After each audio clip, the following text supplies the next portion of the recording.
매주 수요일에 고정 코너 시작하겠습니다. 임태훈, 김광진의 인권의 정치. 오늘도 어김없이 새정치민주연합 김광진 의원님 나오셨습니다. 어서 오세요. 예, 뭔가 부끄럽네요.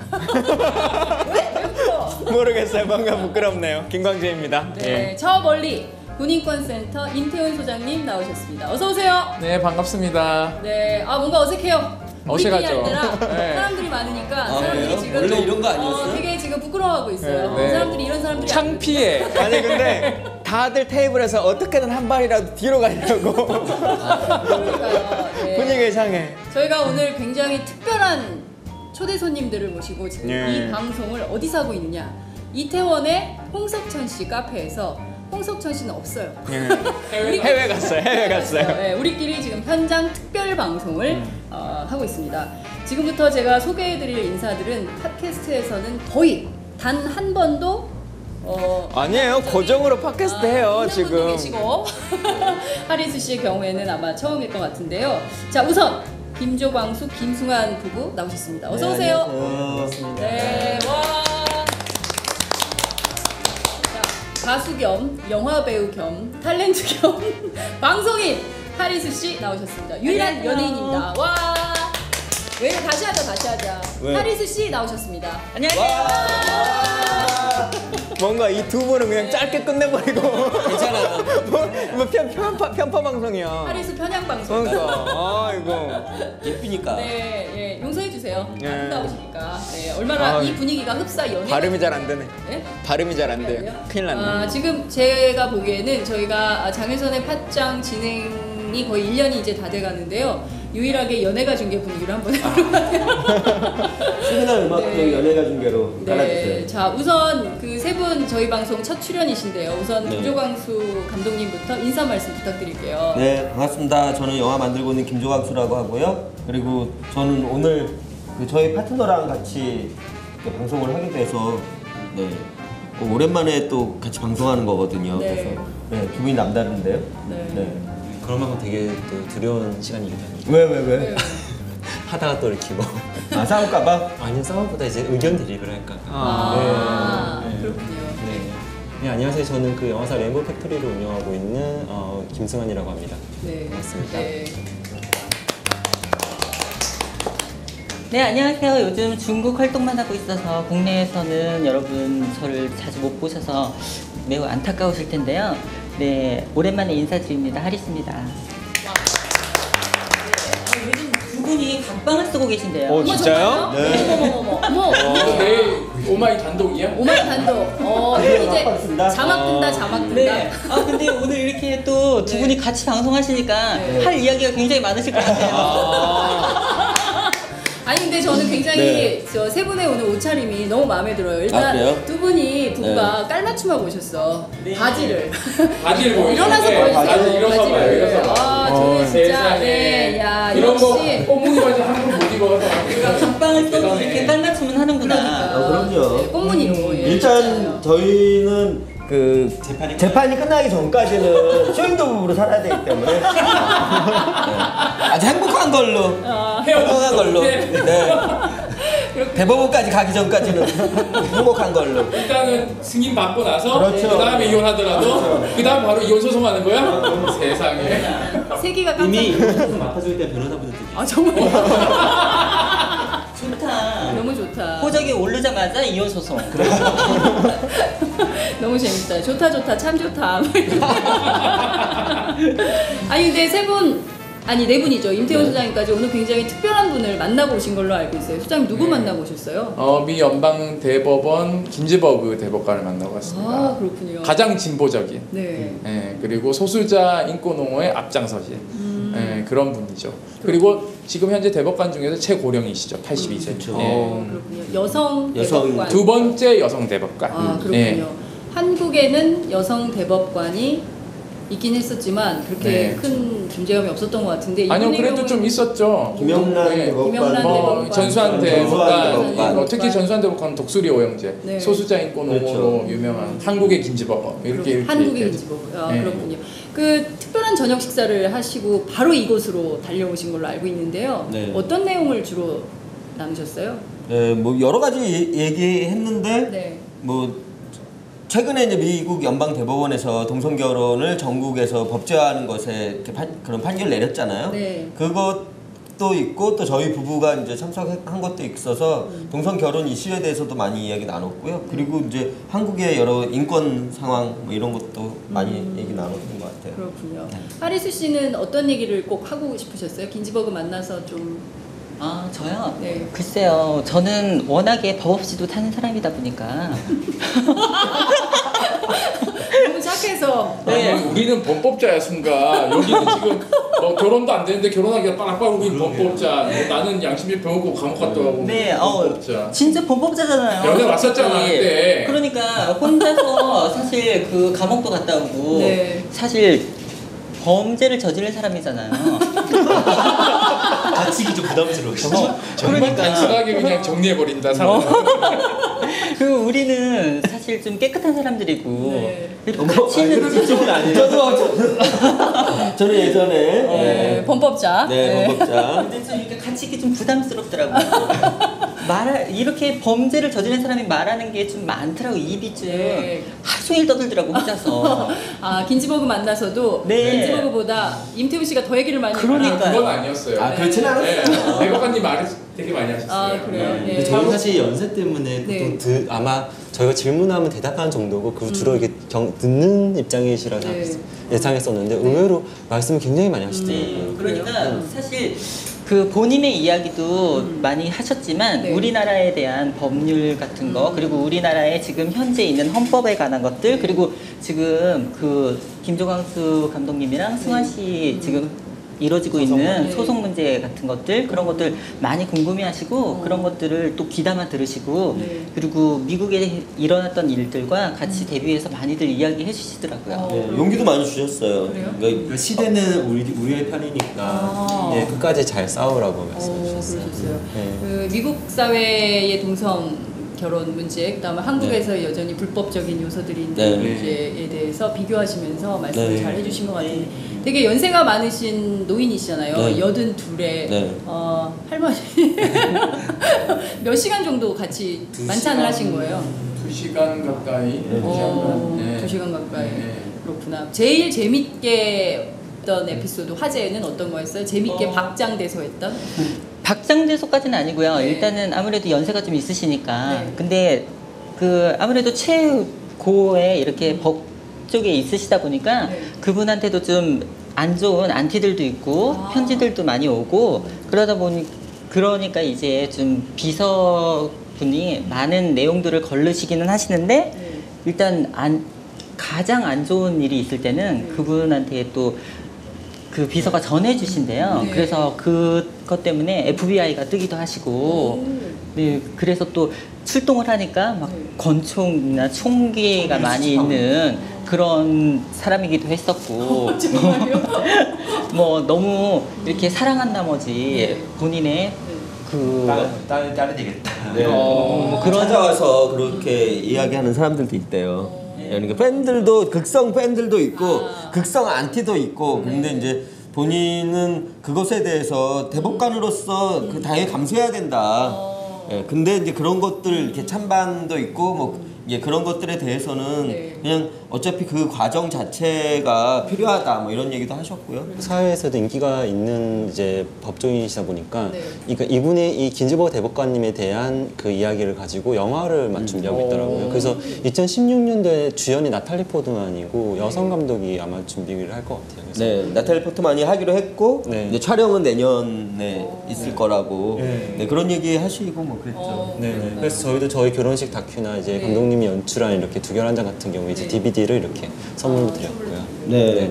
아니 근데 전 되게 궁금한데 그 한국에 굉장히 현직 대법관, 미국의 현직 대법관이 한국에 온 게 20몇 년 만이에요. 네. 28년 만. 28년 만에 처음인데 오셔서 만날 분들이 굉장히 많으셨을 텐데 유독 이 네 분만 별도로 따로 2시간에 걸쳐서 만찬을 하시겠다고 한 것은 임태훈 소장이 엮은 겁니까? 아니 그러진 않고요. 네. 그 이제 뭐 여러 가지 우여곡절이 있긴 했는데 네. 사실은 뭐 지금 현재 대한변협이나 이런 데도 다 안 만나셨거든요. 그래요? 그러니까 안 만나시는 것보다 대법원이 좀 차단하고 있는 것 같다는 느낌을 받고 있었어요. 사실 저희들 만나는 것도 뭐 저희 따로 들은 얘기인데 네. 법조계에 있는 분들한테 좀 대법원이 난색을 표명하고 있다. 특히 이제 그 두 부부께서 지금 현재 그 소송 중이고. 결혼 소송 중이라서 이것에 미칠 영향에 대해서 되게 뭐 우려하는 시각이 있는 걸로 알고 있어요. 근데 저는 왜 그런데 왜 불렀는지 모르겠어요. 김지복 대법관을. 그러면 아예 부르지 말았어야 되는데. 그러니까 네, 지금 그래서 민감한 시기에 자기들이 네. 불러놓고 그러게요. 네. 네. 그래서 이게 이제 오시는 게 제가 확인을 해보니까 네. 그 대법원장께서 미 연방대법원 방문했고 그래서 미 연방대법원에 한국 대법원에 방문을 요청했는데 대법관들 중에서 이제 관심을 보인 게 김지복 대법관이셨고 그래서 이제 방한을 하시게 된 거죠. 그래서 어떻게 보면은 말 한마디 잘못 꺼냈다가 네. 코 낀 거 아닌가라는 생각도 들고 있어요. 그러니까 이게 언론 플레이를 최소화하는 네. 지금 오늘 뭐 들은 얘기로는 대법원 출입 기자들도 난리가 났다고 네. 그러더라고요. 그러니까 뭐. 인터뷰를 중앙일보하고만 네, 단독 네. 인터뷰를 네, 네, 해가지고 네. 싸움이 났대요. 기자들끼리 이럴 수가 라면서 네. 어제 아침부터 난리가 났던 걸로. 네. 근데 또 저희가 이제 만찬을 하기로 한 걸 어떻게 기자들이 알았는지 우리는 네. 사실 사전에 알리지 않았었거든요. 네. 그 이제 대법원에서 이제 사전에 이제 알려지면 또 민감하게 막 반응할 것 같으니까 알리지 네. 말아달라고 요청을 했다 그래서 저희는 이제 조용히 있었는데 기자들이 알고 아침부터 저한테 계속 어디서 만나느냐 몇 시에 만나냐 물어보는 거예요. 그래서 아유 알리지 말아달라 그래서 우리는 그냥 조용히 만나겠다. 네. 근데 이미 또 기자들이 막 알고 계속 아침부터 전화하고 막 좀 시달리긴 했죠. 하리스 씨도 기자들한테 시달리셨어요? 아니요, 저는 워낙에 네. 그 기자분들하고 이렇게 사적인 만남을 안 갖다 보니까 순진무구 순진 퓨어 리스 네. 제가 특히나 또 국내 활동을 요즘 쉬고 있잖아요. 네. 중국만 활동하다 보니까 네. 그 시달릴 일이 좀 없어요. 중국 언론이 괴롭히죠. 아직 중국에서는 뭐 네. 네, 조용한 편이에요. 직접 김지복 대법관 만나보니까 어떠세요? 한국의 대법관은 만나본 적 있으세요? 현직은 만난 적이 저는 없는데. 네. 저도 그런 것 같아요. 그러고 전직은 만났어요. 네, 그렇죠. 전직 한국 대법관은 만난 적은 있어도 현직 현직은- 한국 대법관은 그러네요. 만났는데 미국 대법관은 네. 그것도 종신제. 네. 미국은 네. 이렇게 네. 하지 않습니까? 직접 만나보니까 어떠셨어요, 하리수 씨는? 글쎄 그냥 뭐랄까 그냥 편한 옆집 할머니 할머니. 같은 편안함. 맞아요. 네. 되게 편안하게 대해주셨어요. 네, 권위적이지 않았어요. 예, 예. 네. 그리고 오늘 예정 시간 넘었는데도 불구하고 그 옆에 이제 수행하는 분이 네. 안 피곤하시냐라는 거는 그만하시라는 맞아, 주문인데 맞아. 네. 괜찮다 더 하겠다 이렇게 맞아요. 하셔가지고 사실 어제 저녁 립세션은 되게 힘드셨다 그러시더라고요. 그래서 본인이 호텔 가서 되게 많이 이 시차 적응부터 시작해서 그 노구에 이제 긴 비행 시간이 있었는데 그럼에도 불구하고 오늘 약간 같이 이제 계셨던 외교관들이 조금 놀라는. 예. 근데 태연 씨가 요즘에 네. 그 단식 중이라서 그런지 입에서 단내 난다. 단내라는 건 좋은 냄새는 아니라는 뜻인데. 네. 어떻게 그 자리를 선택하셨어요? 제가 가운데 앉으시라고 물 그랬는데.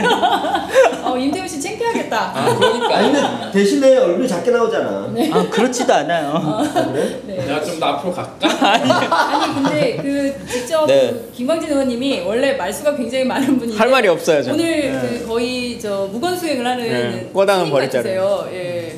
그 직접 만나고 오신 분들 만나니까 어떠세요? 별로 할 얘기가 없어요? 김광진 의원님은? 별로 할 얘기는 없네요. 사실. 왜 왔어? 왜 의회는 네. 안 가시는지 모르겠어요. 예, 같이 이게 못하는데. 대법원에서 초청한 거라서 대법원이 스케줄을 쫙 관리하고 있대요. 네. 근데 이제 그 대법원이 우리나라 그 대법관이 의회를 방문하게 되면 약간 이게 대법원 중심에서 의회로 이렇게 관심이 넘어갈까봐 그래서 좀 관리하시는 것 같아요. 그렇군요. 예.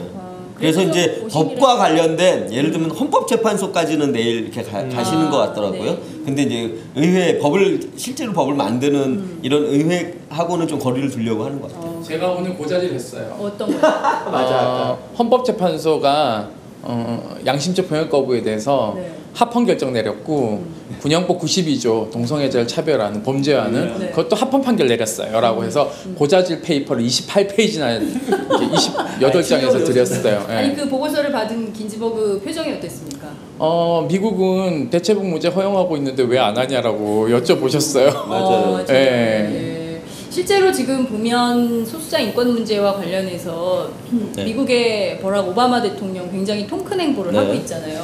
그에 비교해서 한국적 현실은 좀 많이 비교가 되는 편인데 감독님 좀 어떠십니까? 좀 미국으로 가버릴까? 그런 생각은 안 드세요? 예, 뭐 그런 생각 전혀 안 들고요. 저 같은 경우에는 이제 그 이른바 운동권 세대잖아요. 아, 네, 386. 예, 386 이제 586이라고 예, 50대가 되었으니. 예, 근데 이제 그 나이는 어느덧. 예, 그러다 보니 이제 저는 이게 대한민국을 떠난다? 뭐 이런 생각을 해본 적은 없어요. 대한민국을 바꾼다 이런 생각. 이게 미국을 바라보면서 미국이 제가 대학 다닐 때 정말 극렬한 반미주의자였거든요. 네. 근데 미국 하면은 정말 이가 갈리는 우리 민족의 철천지 원수라고 이렇게 했던 그런 나라였는데 최근 들어서 미국이 왜 다른 나라들의 영향을 미치는 나라 중에 이렇게 제일 큰 영향을 미친 나라일까. 근데 요즘 행보를 보면 저래서 그러는구나. 미국이 여러 갈등이 있지만 어떻게 갈등을 봉합하고 해결하고 또 다른 이렇게 사회로 가는 네. 이런 모습을 보이는 그런 걸 보면서 그래 역시 미국이란 나라가 가지는 뭐 문제도 많지만 네. 미국이란 나라가 또 보여주는 어떤 행복 뭐 이런 것들 있는 것 같아요. 그래서 그런 것 때문에 나 옛날에 반미주의였는데 이래도 되는 거야 라고 싶을 만큼 네. 미국에 대해서 좋은 면도 보고는 있는데요. 네. 그런 면을 보면서 이제 우리 사회도 이렇게 바꿔야 한다고 생각하는 거지 네. 뭐 나 혼자 가서 잘 살아볼까 이런 생각을 하진 않아요. 하리스 씨는 어떠세요? 미국이요? 네. 분명히 좋은 점도 있고 나쁜 점도 있고 우리나라도 좋은 점이 있고 그렇겠죠. 나쁜 점 물론 있죠. 근데 분명한 거는 일단 제가 우리나라에서 많은 사랑을 받았고 네. 그리고 또 국민 여러분들의 사랑으로 인해서 제가 호적이 바뀌고 또 남편을 만나서 결혼을 했으니까 그런 부분은 당연히 고맙고 감사할 일이고 네. 그럼에도 불구하고 제가 외국 활동을 더 주력하고 있는 이유는 내 나라고 나의 버팀목이 돼줘야 되는 나라인데 네. 사실은 좀 우리나라에서는 트랜스젠더 연예인 하면은 네. 그 어느 한정된 그것만 보고 많이 이렇게 좀 그 밑바탕이 돼주지를 않아요. 그러니까 외국에서는 하리수 하면은 그냥 트랜스젠더 연예인이 아닌 그냥 뭐 드라마를 찍든 영화를 찍든 많은 폭넓은 연기를 할 수 있고 네. 물론 밑바탕에는 트랜스젠더라는 그런 게 있지만 다른 것들을 많이 할 수 있게끔 그런 배려가 있거든요. 네. 근데 우리나라는 쟤는 트랜스젠더야. 쟤는 이것만 해야 돼. 그런 것들이 있고 많이 배척을 하는데 오히려 외국에서는 그런 게 없기 때문에 사실 이게 중화권조차 그러지 않는다는 거죠. 그쵸. 그러니까 중국말로 연기하세요? 중국에서 이제 중국어로 연기할 때도 있고 한국어로 연기해서 더빙을 할 때도 있고 대만에서 처음 드라마 찍었을 때도 네. 그냥 일반 여자 연기자로서 연기를 했고 또 영화를 찍었을 때도 말레이시아에서 영화 찍고 뭐 그 광고를 찍었을 때도 그냥 여자 연기자로서 다 그렇게 했었는데 그리고 뭐 그 중화권에서 방송 활동할 때도 전부 다 그냥 여자 연기자로서 그렇게 활동을 하는데 우리나라는 유독 넌 트랜스젠더니까 트랜스젠더만 해라 그거를 아예 박아놓고 쟤는 그 이상이 안 될 거야라고 그거 해버리니까 네. 그 이상의 기회를 안 주는 거죠. 우리나라에서 물론 처음에 사랑을 받아서 시작을 했지만 네. 그렇기 때문에 더 이상 우리나라에서 안 받아주니까 자꾸 외국으로만 활동을 할 수밖에 없는 그런 현실이 되는 거죠. 그리고 우리나라에 더 이상 그 후배들이 나올 수 있는 길이 안 터지는 거예요. 정말 압축적으로 현재 한국 사회가 앓고 있는 모순에 대해서 집약적으로 설명을 해주신 것 같아요. 국회의원보다 낫다. 그러니까 선거가 열리고 사실 한 사람을 구성하는 되게 다양한 정체성 중에 하나에 불과한 건데 게이라 또는 트랜스를 했을 때 그것만 바라보는 거죠. 그래서 물론 이제 하리스님께서는 이제 연예인이시다 보니까 좀 더 많은 스트레스 받으셨겠지만 사실 저만 해도 계속 비슷한 질문 너무 많이 받거든요. 그러니까 게이라서 어떻고 주변에서 그러니까 왜 제가 하는 영화 그러니까 저도 본업이 있는데 그 네네. 일보다는 네. 제가 게이라는 사실에 더 많이 포커스가 되는 거죠. 결혼한 게다가 나는 그걸 너무도 더 잘 느끼는 게 사실 아까 긴즈버그 대법관님 만나고 나서 그 미국에서는 그 커밍아웃을 하고 많이 활동하고 있는 그런 뭐 법조인들도 네. 그렇고 많은 그 연예인들 뭐 많잖아요. 네, 그리고 많아요. 그런 다양한 지지해주는 셀레브리티도 너무 많고 근데 우리나라는 사실 유명하신 그런 분들도 많거든요. 근데 커밍아웃을 안 하고 사실 이쪽 계통이면서도 LGBT 계통이면서도 불구하고 본인들은 속이고 근데 비공식적으로는 거의 다 알아요. 그런데도 본인들이 속이고 심지어 도와주지도 않아요. 오히려 더 뒤에서 욕하고 막고 왜냐면 저나 뭐 우리 김종광수 감독님이나 승환 씨나 이렇게 잘 되면 네. 자기들이 더 밖으로 표출될까봐 더 잘 되는 걸 막고 자꾸 그러시는 분들이 있어요. 내가 잘 되나 두고 볼 거야. 내가 진짜 다 까발린다. 얼마 안 남았다. 나 진짜 다 까발릴 거야. 진짜 그러면은. 얼마 안 남았다. 아, 갑자기 그분들이 누군지 확 궁금해진다. 그렇죠. 너무 많죠. 내가 진짜 네. 자꾸 열받게 하면 진짜 SNS고 뭐고 다 까발릴 거야. 정말. 하리수 이제는 말할 수 있다. 하리수가 얘기하기 전에 먼저 얘기하세요. 진짜 도와주지는 못할 망정 뒤에서 쪽박은 깨지 말아야지. 맞아요. 저 눈빛 잊지 마세요. 근데 정말 더 답답한 얘기를 해야 될 것 같아요. 네. 한국적 현실을 좀 얘기를 해야 될 것 같은데요. 의원님, 그 국회 인사청문회가 예정이 돼 있어요. 11일 날. 누구냐? 국가인권위원장 신임 후보자인데요. 이성호 전 서울중앙지방법원장이십니다. 이분도 법조인이에요. 예. 이분이 성별 정정 사건을 다루면서 아시죠? 성전환자에게 지침에도 전혀 없는데 나 뜨거워서 말도 못하겠어 진짜. 사진을 갖고 와라라고 요구를 한 사실이 주요 부위. 중요 부위. 성기 사진을 가져와라. 나 용감해졌지. 용기를 냈어. 수술을 했는지 안 했는지 확인을 해야겠다는 된다, 거야. 이런 거잖아요. 그러니까 그 성폭력 사건 피해자 또 성추행 사건 피해자 여성이 가면 경찰에서 또 한 번 더 당하는 것처럼 이 똑같은 상황 아닌가 싶거든요. 이거는 하리수 씨가 제일 답답할 것 같아요.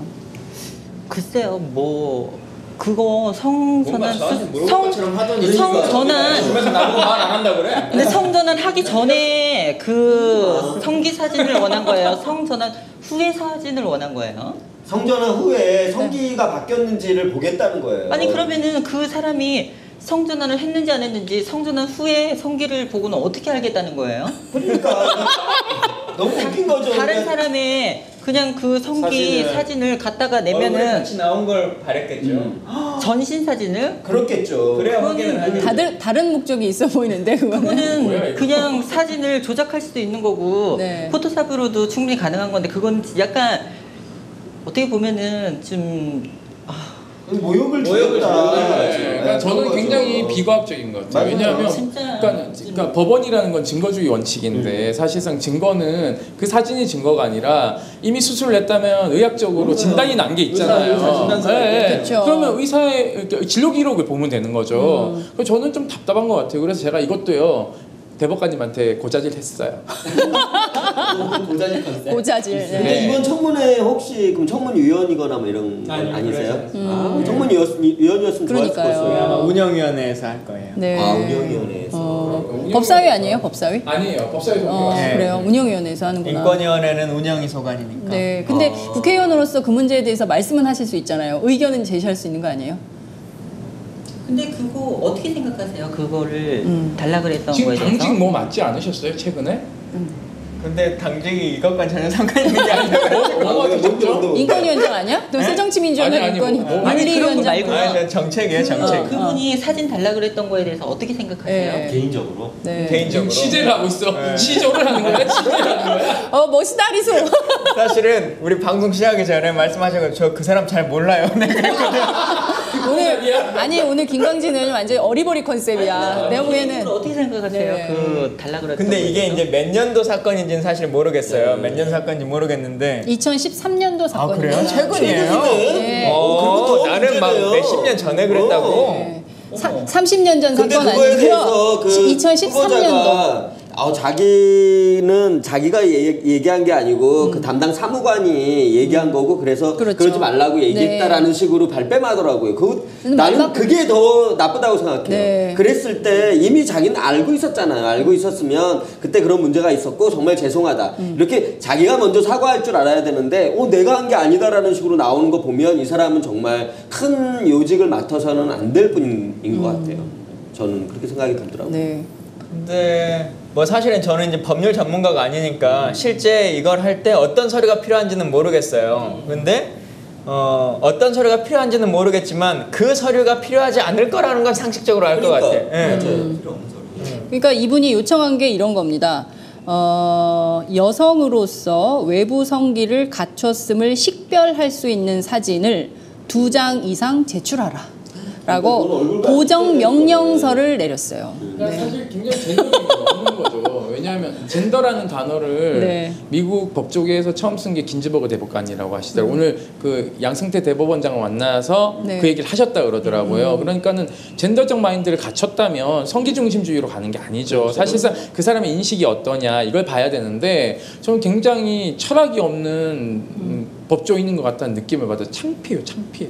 거기다가 저는 이 건도 그렇지만 네. 그 어쨌든 지금 서울중앙지법원장이잖아요. 네, 법원장. 법원장. 네. 법원장인 사람이 갑자기 그 법원장을 그만두지도 않은 상태에서 그러니까요. 현역인 상태에서 행정부의 수장으로 간다는 거는 저는 정말 법관으로서의 어떤 그 기본적인 자기 법관으로서의 양심, 법관으로서의 예의 뭐 이런 거는 정말 없는 분이구나. 약간 제가 이렇게 첨언을 드리자면 그러니까 행정부로 가는 거는 입법사법 행정부 어디도 속하지 않은 독립기구로 하는데 네. 사실상 그 독립기구에 가기 위해서는 좀 더 높은 인권 감수성이 있어야 되는 거예요. 그러니까 예를 들면 입법사법 행정을 떠나서 이 세 기관에 모두 쓴소리를 할 수 있는 높은 도덕적 인권 감성을 가진 사람이 가야 되는 게 맞는 거예요. 그런데 지금 완전 뭐 거의 법관으로서도 해서는 안 될 발언을 서슴없이 했기 때문에 자격 미달도 한참 자격 미달인 것이죠. 그래서 저는 이제 성별 변경할 때 그 정신과 진단서 네. 그리고 수술 확인서 그리고 제가 과거에 살아왔던 저의 이야기 약간 자서전 비슷하게 그거를 쓰고 네. 그리고 부모님의 이 확인서 네. 같은 그리고 인적 제 이제 지인들 몇 명 이상. 그 2명이 네. 이제 확인하는 그거를 해서 보냈는데 그 비포 애프터 뭐 사진 그런 거는 보낸 적이 없거든요. 네. 그러니까 그런 거를 과거도 아니고 2013년에 그런 거를 보내달라고 했다라는 거는 솔직히 좀 지금 너무 쇼크였고요. 네. 어쩌면 그런 생각은 들어요. 우리나라의 지금 법원장 네. 정도에 되는 사람이 가지고 있는 수준에서 그걸 요구할 수 있겠다. 왜? 그럴 수 있을 것 같아요. 제가 왜? 만나보면 언니 내가 만나봤을 때 우리나라 법원장이라고 하는 분들이 가지고 있는 그 인권 감수성이라는 것이 사실은 법원장도 만나는구나. 기대치보다 그렇게 높지 않기 때문에 그러한 것으로 뭔가 확인할 수 있을 거라는 생각. 가끔 우리 그 군에서도 보면 그 군 들어가기 전에 동성애자인 것을 뭐 어떻게 증명하는 사진을 내라 막 이런 것도 가끔 기사에서 성관계 같은 사진을 내라. 사진에 나오고 그랬잖아요. 그런 것도 이슈화 되고. 근데 동성애자라고 하는 것을 사실은 대한민국 사람들이 어떻게 교육받지도 않고 이것이 어떻게 뭐 식별되는 방식이 있는 건지에 대해서도 알지도 못하기 때문에 자기들이 생각하기에는 이렇게 하면 판단할 수 있지 않을까라고 하는 생각을 가질 수는 있겠다는 생각 가져요. 근데 그게 뭐 옳은 일이거나 바른 방식은 아니겠지만 사실은 교육이 제대로 이루어지지 않으면 10년, 20년 후에의 대한민국의 법원장도 그 일을 계속 할 수도 있는 것이죠. 저는 이제 그 교육이 더 필요할 것 같아요. 그러니까 저는 좀 답답한 게 2006년도에 대법원이 전원 합의체 판결을 내렸어요. 네. 모든 대법관이 모여서 판결을 하는 거죠. 거기에서 이미 이것에 대해서 합법화해야 된다는 얘기를 했는데 그거를 지금 그 판례를 봐야 되는 거죠. 네. 왜냐하면 모든 그 법관들은 대법원 판례에 기속되게 되어 있기 때문에 거기를 뛰어넘으려면 다른 법적 이론이 있거나 또는 판례가 오래되었거나 하는 게 있어야 되거든요. 그래서 저는 그것도 충실하지 않았다. 이분은 법조인으로서의 자질도 저는 좀 의심스럽다는 생각이 그러니까요. 들어요. 지금 저는 뭐 다 떠나서 이분이 인권위원장 후보자잖아요. 맞아요. 그 인권위원장은 그 어떤 직위보다도 가장 열악한 환경에 있는 소수자 인권 보호에 적극적으로 인권 옹호를 할 수 있는 사람이어야 된다고 생각을 하거든요. 근데 그런 분이 비포 앤 애프터 사진을 요구했다는 것 자체가 그러니까 성형수술이라고 생각하는 거 아닌가? 라는 생각이 들 정도로 너무 참혹한 현실인 것 같아요. 그러니까 심학봉 의원이 새누리당 윤리위원장 하듯이 대통령의 생각에 이 정도가 딱 인권위원장의 걸맞지. 수준이다라고 네. 생각하시는 거죠. 그러니까요. 저는 박근혜 누굴 거야? 심학봉 의원 사건 아시죠? 몰라요. 신봉사 생각하느냐? 오늘 그런 것 같아요. 네. 오늘 퓨어 하리수라서. 네, 그러니까요. 네. 지금 보면 그 소수자 인권 문제, 특히 이제 동성애 문제에 대해서 우리 사회가 과도하게 좀 너무 뭐랄까 문제시하는 것 같은 생각이 좀 들어요. 이를테면 부채춤. 그런 거 어떻게 봐야 돼요? 차이콥스키 발레 이런 거를 목도하잖아요. 근데 참 이런 거를 그냥 용인하는 사회가 건전한 사회인 건지에 대해서 의문을 가져요. 그런 거를 실제 당한 적이 있어요. 그래요? 저는 제가 이제 군대에 신체 검사를 받잖아요. 그때 네. 면제를 받을 때 네. 이제 제가 분명히 트랜스젠더기 때문에 여장을 하고 신체 네. 검사를 받으러 가잖아요. 네. 근데 신체 검사 시에 성전환 수술을 했냐 안 했냐 그거를 가지고 옷을 벗고 거기서 확인을 해야 돼. 확인을 하고 그러는 경우가 저뿐만이 아니라 다른 트랜스젠더들도 다 그걸 당하기 때문에 정말요? 네, 신검 지금도 받을 모든 트랜스젠더들은 다 그렇게 아마 지금도 현재 아, 이루어지고 있을 거예요. 수술했다는 그 진단서 이런 건 수술했다는 진단서뿐만 아니라 수술 안 한 트랜스젠더들도 거의 다 그렇게 아니, 그러면 되고 있을 거예요. 그러면 신체 검사 받을 때 군대 갈 때 신체 검사 받을 때 그런 형식에서 여성의 몸이잖아요. 네. 근데 그럼 어떻게 하는 거예요? 군의관이 다 그렇게 이제 옷을 벗고 여성 군의관이요? 남성 군의관밖에 없죠. 여성 분위기가 없죠. 그러니까 여성 분리관계 있을 수는 있겠죠. 그러니까 없어요. 트랜스젠더 중에 이제 네. 반만 수술을 하고 아직 그렇죠. 예. 수술을 못한 친구들도 있고 네. 뭐 그런 경우도 있는데 너무 끔찍한데요? 네. 간호장군이 있죠.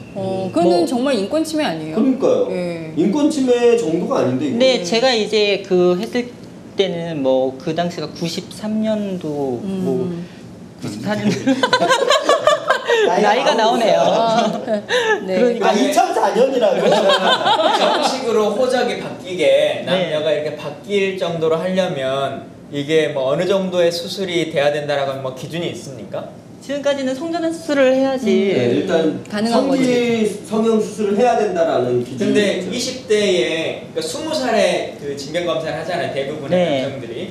그때는 대부분 뭐 이 수술을 한 사람이 많지 않을 텐데. 그렇죠. 뭐- 예를 들면 비용도 많이 들고. 그렇죠. 네, 100에 한두 명 정신병원을 있을까 다니고. 말까 그렇겠죠. 그렇다고 하면 우리가 말하는 이런 진단서나 이런 것들을 제출할 수 있는 자격 자체가 안 된다는 거예요. 정신과 진단서는 다 거의 다 네. 끊어가죠. 그렇군요.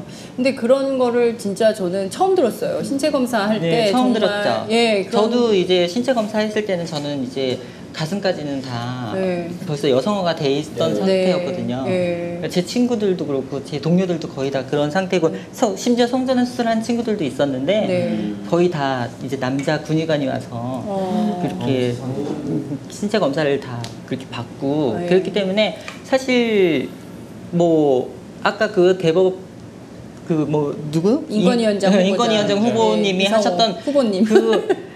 사진을 보내달라는 그거보다는 오히려 더 심한 경우죠. 이거 국방위에서 좀 다뤄봐야 되겠네요. 그러게요. 국방위원회에서, 예. 이 트랜스젠더에 대해서. 근데 이걸 어떻게 하는 게 대안이라고 생각하세요? 아니 진단서 같은 것도 첨부하는. 그러니까 이건 수술 지금 확인서. 수술을 안 했잖아요. 수술 안 했어도 그러니까 정신과 진단만 있는 거. 그렇죠. 그런. 아니 근데 육안으로 보면 알 수 있잖아요. 아닌 사람도 많이 있지 네, 않아요? 그래서 육안으로는 해결이 안 되는 그건 건 안 돼. 맞는데 네. 예를 들면 정신과든 뭐든 이렇게 의사의 진단서 이 사람이 트랜스젠더이다라는 네. 것을 확인시켜주는 다른 방식을 찾아봐야 한다. 맞아. 그거는 예를 들면 그 뭐 의사들의 뭐 조언을 받든 이런 고민을 해야지. 그냥 확인하기 어려우니까 그냥 벗어봐. 이거밖에는 안 이게 하겠다는 거잖아. 우리나라가 그 사람의 성을 판단할 때 그냥 되게 성기 중심적인 거예요. 그러니까 아까 수상님 말씀하신 그 젠더라는 개념 자체가 네. 자기 성별 정체성인데 자기가 생각하는 자신의 정체성이 뭐냐가 사실 중요한 거지. 사실 이거 외피거든요.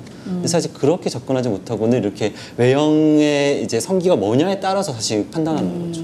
근데 이제 이제 이 병역과 관련해서는 우리나라에서 되게 민감한 부분인 거는 알겠는데 네. 그러면 그럴수록 전문가들의 이렇게 조언을 받아서 합리적인 방식으로 그 이 징병 검사를 받는 사람 국민들에게 모욕을 주지 않거나 이 인권 침해가 아닌 방식을 어떻게 할 것인가를 좀 고민해봐야 되는 거죠. 그러니까 오히려 거기서 뭐 벗어봐가 아니라 그 예를 들어서 그렇게 왔다 그러면 일단은 돌려보내서 네. 다시 뭐 정확하게 준비해올 수 있는 것을 뭐 증빙 서류를 더 첨부를 한다거나 네. 아니면은 더 자세하게 뭐 따로 안 할 수 있는 그런 제도가 준비돼야 될 텐데 거기서 뭐 옷을 벗기고 그거 한다는 자체가 좀 그렇잖아요. 네. 되게 폭력적이죠. 네. 그러니까 그렇죠. 왜냐하면 성기 사진을 제출하라고 얘기한 것 자체가 굉장히 폭력에 가까운 건데 예를 들면 저는 그 중앙지법원장 이성호 네. 후보자가 그 야전에 있는 대대장보다 못하다고 생각하는 거예요. 그러니까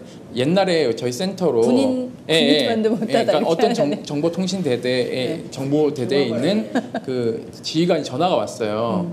그러니까 우리 이 부대에 성전환자라고 주장하는 친구가 있는데 네. 자기가 봤을 땐 그게 맞는 것 같은데 이 소장이 어떻게 해야 되냐 좀 와서 면담 좀 해달라고 얘기를 하더라고요. 그래서 그 면담을 제가 갔는데 가보니까 그러니까 내무생활 혼자서 하게 하고요.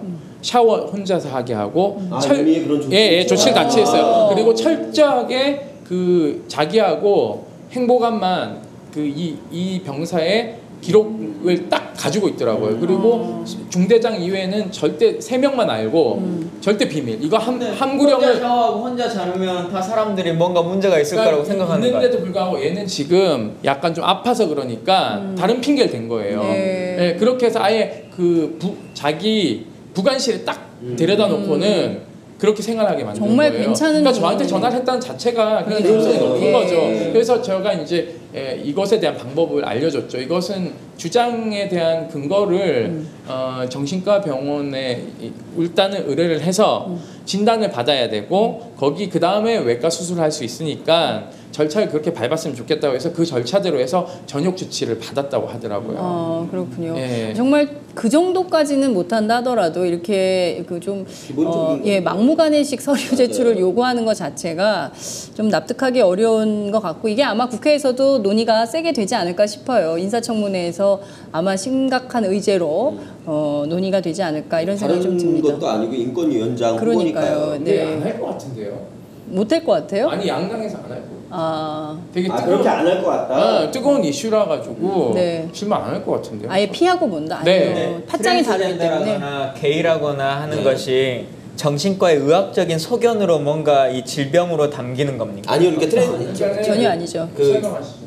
동성애는 좀 다른 문제고요. 이 트랜스젠더와 관련해서는 성별을 어떻게 인식하느냐의 문제잖아요. 그러니까 질병의 개념이 아니라 이 사람이 성별을 그러니까 자기 신체와 다른 성별로 인식하고 이게 있다. 질병이라고 말하는 게 아니라 진단서라고 하는 것이 나오려면 네. 뭔가 병명이라는 게 있어야 될 거 아니에요. 그러니까 DSM, 진단서. 그러니까 질병 기준표에 보면 뭐라고 되어 있냐면 그 저기 디소더 그러니까는 이게 이 사람이 잘못 태어났다는 얘기를 하는 거예요. 그리고 정신과 진단이 왜 승인이 돼야지만이 외과적 수술을 할 수 있냐면 반대성으로 돌아올 확률이 높은가 안 높은가를 정신과 진료를 통해서 확인하는 거예요. 네. 그래서 정신과에서 이 사람 수술해도 된다는 오다를 내리지 않으면 그 성전환 수술을 외과적 수술하는 사람 수술 못하도록 되어 있어요. 왜냐하면 진단서라기보다는 소견서네요.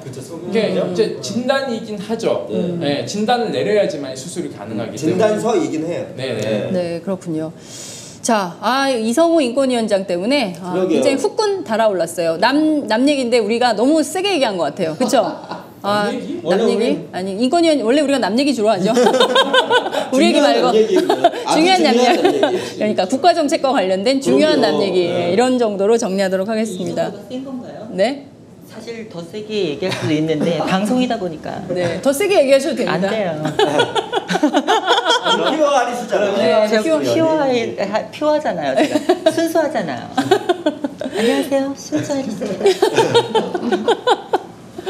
네, 역시 연예인은 아무나 하는 게 아니다라는 생각이 듭니다. 아까 그 유일 김주호고 연예인. 대법관 만날 때도요. 네. 이게 계속 아름답게 있다가 네. 마지막에 이제 뭐 한마디씩 하라고 하는데 셀피 찍어도 되나요? 우리가 막 우와 역시 막 이러면서. 어떻게 앉았냐면 네. 이렇게 이수 씨가 대법관님 옆에 앉았고 네. 건너편에 이제 김성환 대표님 오른쪽에 이제 그 감독님 앉았는데 네. 바로 들이대더라고요. 옆에 딱 들이대면서 어머, 왜 그것도 이러세요? 하나만 찍냐 여러 컷 장을 이렇게 계속 다양하게 막 이렇게 다양하게 대법관님 가만히 계시고 웃으면서 혹시 대법관님 당황하신 거 아니에요? 전혀 굉장히 아니시던. 아니 좋아하시는데요? 근데 약간 정말요? 워낙 이미 미국에서도 인기 있는 대법관이셔서 오, 그런지 그 스타 상황에 대법관. 대해서 그냥 좀 즐기시는 게 있어요. 네. 아니 그 얘기 좀 해주시죠. 그 아까 이제 뭐 이렇게 약간 인기가 높은데 이게 우리 대법관 인기가 높아봤자 그냥 아 저 사람 훌륭한 사람이자 이러고 많은데 아까 쭉 얘기를 하셨잖아요. 그 왜 뭐 기념품도 뭐 있고 뭐도 있고 막 이러더라고요. 보니까 그 사람 타투도 하고 뭐 이랬더라고요. 타투도 하셨어요? 아 그러니까 어떤 사람이 여든돌인데? 아니 사람의 그 사람을 시잖아요. 예, 래퍼가 이제 그 뭐였죠? 그러니까 그 악명 높은 어떤 뭐 A라는 식으로 예. 그 무슨 타이틀이 있더라고요. 그래서 그 뭔가 이 대법관을 지칭한 닉네임 같은 게 있고 예. 패러디한 그렇군요. 그걸 가지고 노래도 만들고 예. 그래서 이미 그 미국에서는 대중적인 되게 예. 인기가 많더라고요. 팬들이 많은 사람이에요. 기념하는 티셔츠도 있고 머그컵도 있고 뭐 이렇게 약간 그러니까 우리도- 팬심이 많더라고요. 그러니까 우리도 좀 그런 그런 대법관 대법관을 좀한 하나 명이라도, 그래요, 맞아요. 하나 있으면 정말 좋겠다는 생각이 좀 들어요. 사실 그 대법관님들 우리는 너무 높으신 분들이라 이름밖에 몰라. 이름도 이름도 잘 몰라. 이름을 아는 사람 중에는 훌륭한 사람도 있지만 너무 이상해서 이름이 알려진 신모 대법관 이런 사람들은 맞아요. 정말 너무 이상해서 이름이 알려진 아니 거잖아요. 오늘 끝나고 나오는데 네. 속보가 딱 뜨는 거예요. 속보 뭐가 떴냐면 지금 대법관 한 명이 공석이잖아요. 이 사람 후임을 뽑는데 네. 속보에 뭐라고 뜨냐면 외부 인사 중에 적합한 사람이 없어. 내부에서 지금 후보 3명 딱 했어요. 그래서 웃기고 있네 속으로. 아니 그 김지보 같은 대법관이 나올 수가 없어요 한국에서는. 이런 구조에서는. 그러니까요. 참 답답한 현실입니다. 이걸 좀 정치가 돌파해줘야 되는데 잘 쉽지가 않은 것 같아요. 그죠? 제가 인권위원장으로 정권이 바뀌면 제가 인권위원장. 인권위원장을 안 돼? 하시겠다는 이 권력에만 욕심을 내는 화신 같아. 예. 대법원장으로. 오늘 막 던진다. 오늘 막 신났다 김광진. 자, 두 부부께 여쭤볼게요. 그 2013년인가요? 네, 아마 예 많은 그 게이들 또 레즈비언들이 아마 부러움의 시선으로 그 결혼식을 지켜보지 않았을까라는 생각이 좀 들기도 합니다. 그런데 12월 10일 세계인권선언 이래 불가 통보를 받았어요. 네. 지금 재판 중이신데 지금 어떤 단계에 와 있나요? 일단 지난 7월 6일에 네. 첫 번째 공판이 열렸어요. 저희가 이제 2013년 9월 7일에 이제 결혼식을 하고 그리고 말씀하신 12월 10일에 이제 혼인 신고서를 접수하겠다고 하니까 우리 불수리하겠다, 수리하지 않겠다라고 이제 서대문 구청이 이야기했고 결국 불수리 통보서를 받았어요. 그래서 이제 그 다음에 2014년 그 부부의 날인 5월 21일에 우리가 그러면 소송을 제기하겠다. 우리의 결혼은 합법이다라고 이제 주장하는 소송을 제기하겠다고 했고 그게 이제 그로부터 1년이 훨씬 지난 7월 6일에 첫 번째 공판이 열렸고요. 그 첫 번째 공판에서 저희는 그래도 좀 희망 같은 것을 본 것 같아요. 왜냐면 이제 재판할 때 사실 이렇게 뭐 더 이상 들을 게 없다면 계속 말을 자를 수도 있는데 네. 도리어 이렇게 서대문구청에서 급히 그 저희를 반대한 변호사 5명 정도를 보낸 거예요.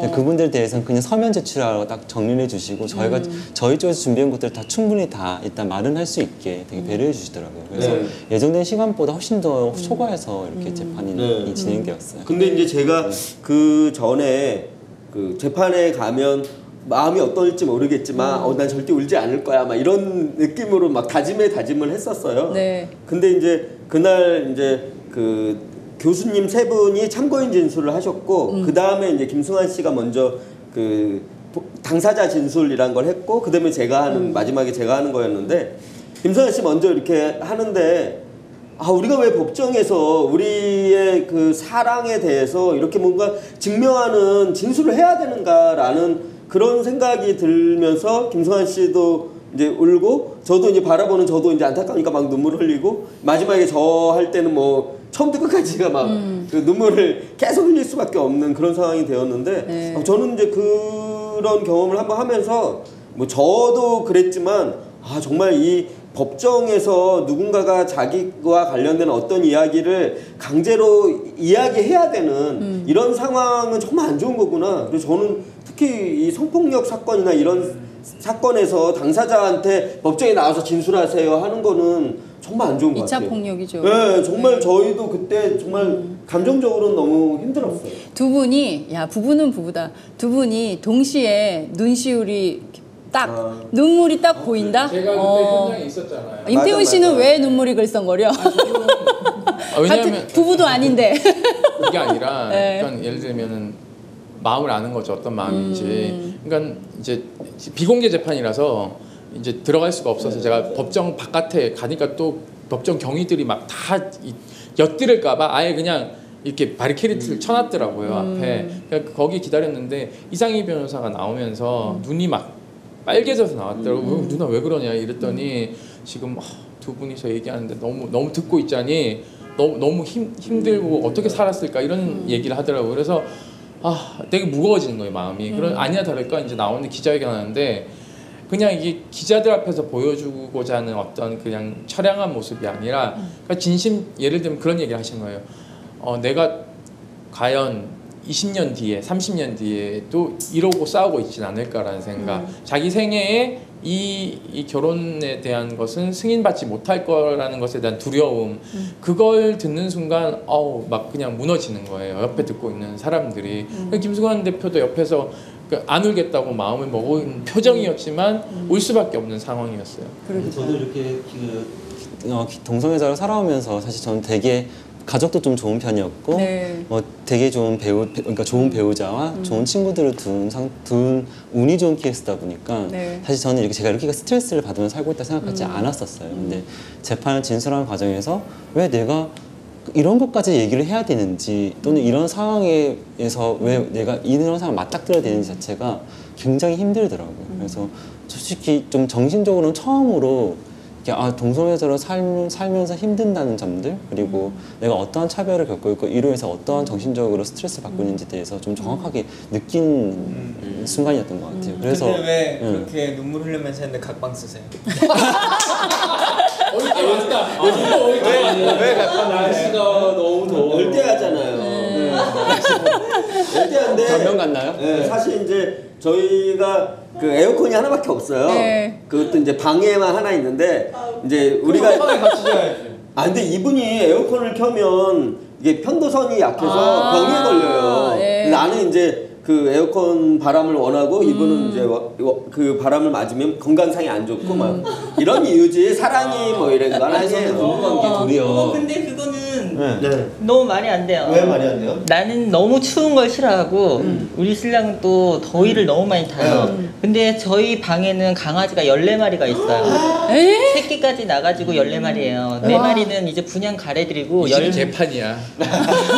10마리는 항상 키우는 애들인데 이제 더우니까 물론 선풍기는 키죠. 근데 에어컨을 키면 제가 한 1, 2분 있다가 추워 이래요. 그러면 참으라고. 바로 꺼요. 나도 참고 신랑이. 네, 저희 신랑이 이제 덥다 그러면 제가 에어컨 켜주죠. 네 편이었어. 나는 내 편인 줄 알고 잘 듣고 있어. 에어컨을 이제 제가 켜주죠. 켜주죠. 그러다가 이제 한 1, 2분 지나면은 여보 나 추워 그러면은 저희 신랑이 이제 꺼요. 그러면 자기는 더워서 땀을 뻘뻘 흘리면서도 옆에 있어요. 네, 그게 사랑이야. 강아지가 또 얼마나 더운지 아시죠? 아니 여러분 그게 사랑은 아니에요. 여러분 그걸 참으면서 짜증 내면서 그럴 필요는 없어요. 예전부터 그게 있어요. 부부는 아무리 싸워도 한 방에 같이 있어야지. 네. 아니 한 집에는 있어요. 다른 방을 쓰긴 해요. 집에 있는 거랑 한 방이랑은 틀린 거예요. 네. 아니 우리는 잠만 요즘 며칠 안 됐어요. 잠만 살짝 하고 잘 저는 거예요. 이제 제가 이렇게 이거 지금 김장 왜? 저도 제가 문제가 사실 확인 들어가야 아니 돼. 제가 약간 이렇게 또 문제가 아니야, 우리가 아니 들어봐 나이는 제가 또 어린데 네. 또 코는 제가 약간 골아요. 그래서 사실 이렇게 저는 옆에서 저는 잘 자고 일어났는데 잘 못 잔 표정을 보면 미안한 거예요. 아니 근데 이게 되게 중요한 게 우리가 지금 법정에서 우리 사건을 다루고 있단 말이에요. 우리가 각방을 쓰는 게 문제가 되어서 이 부부의 그 결혼을 인정할 수 없다 이렇게 나오면 안 되기 때문에 아니, 근데 우리 각방 쓰는 것은 잠깐 아주 더운 날 잠깐 그런 거 매미가 우는 시기까지. 이 영상을 네. 서대문 구청이 네. 증거로 제출할 거예요. 우리 사랑은 정말 뜨겁게 제가요 아까 차에서 좀 시조를 했어요. 네. 뭘 네. 치죠? 미군 기지 이동하면서 네. 각방 쓰냐 그랬더니 승원 씨 몸에 열이 많다. 네. 그래서 제가 이렇게 만져봤더니 열이 많긴 하더라고요. 아, 그래요? 그래서 약간 저는 뭐 모든 부부가 한 방에서 같이 잘 필요는 없다고 생각하세요. 예. 각방 썼다가 또 같이 썼다가 왜냐하면 부부간에도 약간 사적인 공간이 필요하니까. 그리고 리수 씨 부부는 약간 예외예요. 왜냐하면 너무 또 닭살 커플 아니야? 아니 미키정 씨가 굉장히 순둥이에요 정말. 어머, 이런 제가- 순둥이가 없어요. 저도 순둥이에요. 이보세요. 퓨어 리수예요. 퓨어 이보세요. 리수. 제가 그 집에 갔을 때 남편은 지잡지 잡는 거 내가 봤는데 무슨 꼼짝을 못 하잖아. 이거 무슨 말씀하시는 거예요 지금? 여보세요. 옛날에 자, 임태훈 소장 1분 고발 시간 드릴게요. 어떻게 쥐잡듯이 예전에 잡았는지 노회찬 빨리. 의원 지지하러 가는데 선거 때 차 안에서 남편 아주 그냥 지를 잡더만 꼼짝을 못해요 정말 미키정이. 옆에서 원래- 가방 딱 들고 있고 원래 얼마나 남자가 잘하는데. 집에서 와이프한테 져줘야지 집이 편안한 거예요. 네. 뭐 난 이해는 하는데 당연한 거죠. 그게 이제 남자를 보편적이진 잘 않죠. 들으세요. 남자는 집에서 져주고 그리고 여자는 밖에 나와서 남자를 위해주는 게 집이 화목한 거랍니다. 여자들도 아셨죠? 장 기자한테 지금 아, 나 지금 막 그리고 반성하고 우리는 있었어. 남자니까 우린 집에서도 져주고 밖에서도 져주고 아, 멋있다. 아, 오늘 굉장히 행복하게 얘기를 하는 것 같아요. 제가 그동안 사실 이 프로그램 저희가 시사 토크쇼라서 매우 날카로운 뭐 국정원 해킹 사건 맨날 이런 거 했거든요. 그래서 날이 서가지고 굉장히 피곤하게 방송할 때가 많았는데 오늘은 너무 재밌게 정말 우리가 피곤한 사람들이 아니 국정원의 그 사건 정치인들, 자기가 얘기 많이 할 소재네요. 맞아요. 그런데 이 국정원 해킹 사건이 아니니까 오늘 굉장히 예, 그 본인의 인권 감수성에 대해서 다시 성찰하는 시간이었을 거예요. 하필 인권위원장 후보도 누군지를 몰라. 그러니까요. 아, 오늘 정말 너무 뜨겁고 재밌게 얘기를 하고 있는데요. 특히 팟캐스트 또 오마이TV 같은 데는 처음이실 것 같아요. 하리수 씨도. 그래서 마지막으로 하시고 싶으신 말씀 있으실 것 같아서 정리 말씀 한 말씀씩 듣고 마무리하도록 할게요. 어느 분부터 하시겠습니까? 연장 때부터 하세요. 586부터 하세요. 오늘 그 불러주셔서 너무 고맙고요. 그리고 사실 이제 그 요즘 저희 결혼과 관련해서 특히 이제 그 한국에서 동성 결혼이 과연 그 어떻게 받아들여져야 될 것인지에 대해서 고민하시는 분들 많은 것 같아요. 그래서 저는 조금 더 이렇게 열린 마음으로 그 동성 결혼을 좀 바라보면 좋지 않을까. 그러니까 2001년도에 네덜란드에서 처음으로 동성 결혼이 합법화되었거든요. 근데 그리고 나서 벌써 이제 거의 14년이 흘렀잖아요. 네덜란드, 뭐 프랑스 이런 나라들을 보시면서 대한민국이 그런 나라들처럼 대한민국의 미래가 그런 나라로 갈 것인지 아니면 동성 결혼이 합법화되지 않은 나라들처럼 갈 것인지에 대해서만 생각해봐도 답은 나오지 않나 그런 생각이 듭니다. 불러주셔서 감사합니다. 네. 네, 저도 오늘 사실 이렇게 김지범 미 대법관님 만난 좀 의미 있는 날에 이렇게 오마이 팟캐스트에 출연해서 너무 기분이 좋고요. 일단 좀 이거 들으시는 분들이 이 사실을 좀 알아서 이걸 좀 같이 해줬으면 좋을 것 같아요. 제가 이렇게 동성애자로 이제 결혼해서 살면서 가장 많이 느끼는 좀 약간 차별적인 발언 중 하나가 사람들이 되게 이제 저희에 대해서 많이 물어보잖아요. 뭐 행복하지 이런 것도 있지만 이렇게 되게 왜 이렇게 그런 성관계에 집중하시는지 모르겠어요. 그러니까 사실 결혼한 이성애자 부부한테 그래서 두 분은 성관계 어떻게 하세요? 이런 거 안 물어보시잖아요. 저는 그 질문이 굉장히 폭력적이고 해서는 안 될 질문이거든요. 그러니까 그거를 되게 아무렇지도 않게 하시는 분들이 많이 계신데 사실 일단 그것부터 이렇게 주변에 누군가가 성소수자 있을 경우에 하지 않아야 될 질문이라고 좀 말씀드리고 싶어요. 네. 네. 그래서 좀 그게 어떻게 보면 그 지금 듣고 계신 분들 인권 감수성을 높이는 하나의 단계 중 하나일 텐데 근데 저는 좀 작은 단계지만 그런 단계부터 이렇게 조금씩 이렇게 마음의 문도 여시고 생각의 문을 열어주시면 결국은 뭐 이렇게 동성 결혼이 제도화되는 뿐만 아니라 좀 더 많은 사회 소수자들이 조금 더 좀 행복한 삶을 좀 한국 사회에서 살 수 있는 환경이 될 거라고 생각하고 있습니다. 네. 네. 오늘 퓨어 하리스. 퓨어 하리스. 네, 오늘 이렇게 오마이뉴스 팟캐스트에서 이렇게 여러분들과 함께 이렇게 퓨어한 방송에서 너무 좋고요. 네, 다음 주에도 함께 하고 싶지만 아쉽네요. 고정 출연? 아, 그건 안 되고 임태훈 씨한테 오늘 속아서 이렇게 방송 나왔는데 그래도 나름 너무 즐겁고 행복한 시간이었던 것 같아요. 네, 두 분 빨리 이렇게 여러분들 지지해 주셔서 부부로서 인연 맺어지는 거 보고 싶고요. 네, 앞으로도 더 좋은 방송 하셨으면 좋겠습니다. 지금까지 퓨어 하리스였어요. 감사합니다. 네, 임태훈 소장님. 김지버그 대법관이 마지막에 이제 그 두 부부하고 이제 얘기를 좀 하셨는데 베트남? 네. 이게 끝나고 베트남 가시는. 다음 일정이 베트남에 가시는데 그 우리 주한 미 대사 리포트 대사가 올 때 저울질이 있었어요. 미 국무성에서.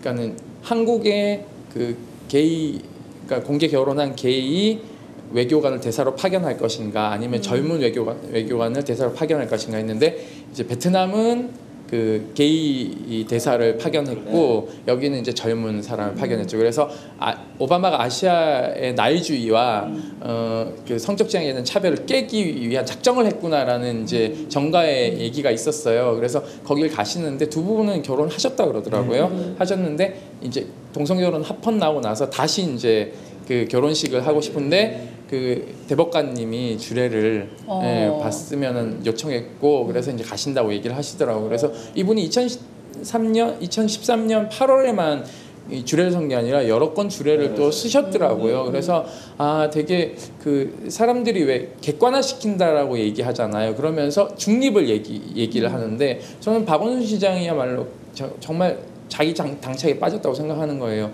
그러니까 뭐냐면 좀 더 약자 편에 서야 되는 게 저는 정치인의 덕목이라고 생각하고 있어요. 그렇지 않다면 사회 발전과 변화 어떻게 할 수 있겠어요. 그래서 저는 오늘 끝으로 되게 좋은 말씀을 두 분한테 용기 얻으라고 얘기하신 것 같아요. 변화할 거다라는 걸 계속 강조하셨어요. 한국 사회에서 변할 수밖에 없고 변화할 것이다라고 얘기하고 좀 더디겠지만 인내심을 가지라는 얘기를 하셨어요. 그것은 본인이 믿고자 하는 철학이 분명히 관철될 것이다라는 이야기를 힘있게 해주신 것 같아요. 그리고 끝으로 뭐 청소년들한테 하고 싶은 얘기나 이런 것들 청소년 LGBT한테 했죠. 그 얘기 좀 하시죠. 하시죠. 이제 시대는 그 성소수자의 우호적인 편이니까 용기를 잃지만 끝까지 삶을 이어가라고 말씀해 주셨습니다. 그랬군요. 네. 김광진 의원님. 예. 오늘 너무 거저먹은 거 아니에요, 근데? 원래 제 방송이라니까요. 그러니까 원래 자기 방송인데 너무 거저먹었잖아요, 오늘. 그래요? 그러니까 뭐라도 해야 되겠어요. 어차피 출연을 안 받으니까 괜찮아요. 예, 하여튼 저도 나름대로 생각하기에 그렇게 우리 원래 방송 이름이 인권의 정치예요. 원래 방송 이름 자체가 매주 하는 프로그램이. 그리고 스스로도 그렇게 인권 감수성이 막 떨어지는 편은 아니다라고 생각하고 살았는데 오늘 들어보면 또 저도 기본적인 뭐라고 해야 될까요? 뭐 기득권층 아니면 뭐 약간의 뭐라고 표현하지 이걸? 하여튼 그 용어 그런 것에 좀 있는 것이 아닌가라고 하는 생각을 스스로 하긴 다시 돌이켜 보게도 되고 물론 앞으로의 시대가 점점 좋아지기는 할 것 같지만 저는 그럼에도 불구하고 대한민국 사회의 교육적인 체계에 있어서가 변화되지 않으면 사실은 그냥 해외 외신을 보고 남들이 바뀌었으니까 그것만을 통해서 하는 것만이 중요한 건 아니지 않습니까? 우리 스스로가 이렇게 나아가야 되겠다라고 하는 방향성을 안에서부터 도출돼 나와야 되는데 그러기 위한 다양한 교육들과 사회 구조적인 개선 이런 것들 좀 필요하겠다라고 하는 생각도 들고 사실 그동안 제가 국회 들어와서 가장 많이 그 스스로도 얘기하고 많은 사람에게 조언 들은 말 중에 하나가 그래 왔다고 그게 옳은 건 아니다라고 하는 말이었는데 저도 아까 우리 군대에 이 신검 받을 때 상황들처럼 계속 그래 왔던 건데 제가 직접 경험하지 않고 실제 저에게 이렇게 누가 얘기하지 않으면 모르고 넘어가 버리는 것들도 많고 내가 당사자가 아니니까 또 그 사람이 동의됐으니까 그냥 넘어갔겠지라고 하는 걸로 치부되는 일들이 많은 것 같아요. 그래서 이런 것들을 세상에도 많이 알릴 필요가 있고 남들이 함께 하려고 하는 사람들이 많이 있는 시대이기 때문에 그런 것들에 조금 더 많은 용기를 내주시면 좋겠다는 생각입니다. 네, 정치권이 한 발 나가면 좋겠어요. 사실 이런 문제들, 법 제도를 손질하는 건 사실 의회에서 해야 되는 역할이니까 우리 김광진 의원님께서 성소수자 인권에 한 발 더 나가면 저는 조만간 하리수 씨가 모든 차별과 억압을 뚫고 중화권이 아니라 한국에서 활동하셔서 저 퓨어한 모습을 우리 국민들이 좀 봐야 되지 않겠습니까? 알겠습니다. 제가 순수해서 섹시로 변신할게요. 눈을 막 때리고 있어. 네, 오늘 정말 너무 재밌었고요. 네, 저 종종 출연해 주시면 좋겠다는 생각도 듭니다. 특히 하리수 씨 자주 만날 수 있으면 좋겠다 생각이 들어요.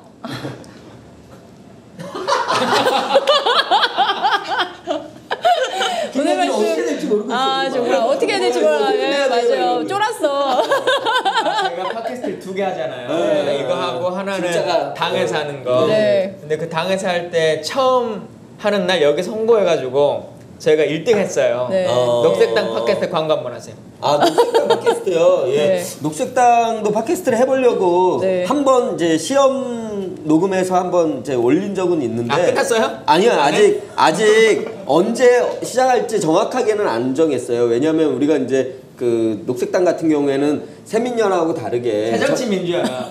알았어요. 새정치민주연합과는 다르게 저희는 이제 국고 지원금이 없잖아요. 그러다 돈이 별로 없어요. 그래서 이제 여러 가지들을 잘 준비하지 않으면 괜히 시작했다가 또 이렇게 금방 끝나게 되면 안 되니까 그래서 이제 잘 준비하느라고 그러고 있는데 준비되는 대로 녹색당 팟캐스트 시작할 거니까요. 관심 많이 가져주세요. 네. 그리고요 오늘 네. 제가 사인 끝내지를 못하겠어요. 사인 받았어요. 사인. 맞아. 네. 이게 뭐냐면 네. 제가 5월에 미국 갔다 왔잖아요. 네. 미 아메리카. 연방군 오늘 왜 얘기 대법원 안 하나 가서 했어. 아메리카 얘기 왜 제가 안 하나 이거 했어. 기념품을 사왔는데 여기에 이제 사인을 해주셨어요. 오. 네, 그래서 그 네. 채로 주신 건 아니고. 아니고 사인만 받으신 거죠? 네, 제가 마무리하려고 했는데 계속 늘어져가지고요. 여기서 마치도록 하겠습니다. 오늘 말씀 정말 잘 들었습니다. 감사합니다. 고맙습니다.